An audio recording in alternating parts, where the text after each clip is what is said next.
Most Americans aren't students of history. If they were, they would know that the events of today are not in isolation. There's a long legacy in the United States of civil disobedience. I mean, let's take the apartheid movement. That was a difficult issue at the time. I remember we were on campus. A guy who worked with me, we started together, his name was Andy Emberton.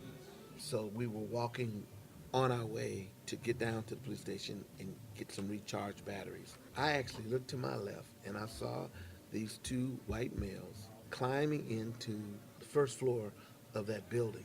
And we saw they had bottles with them, with rags coming out. So they wanted to get in the building and start this fire in the building.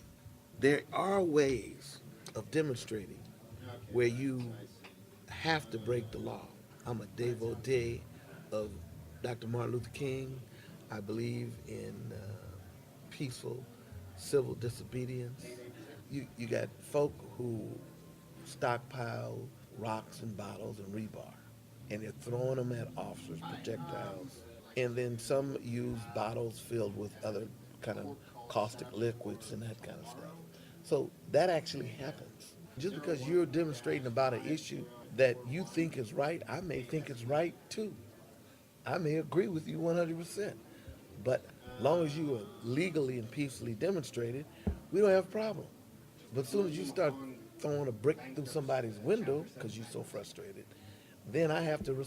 But there are incidences when there's overreaction. There are incidences when an officer does something wrong. None of us are perfect. And I would be the last to say that we are.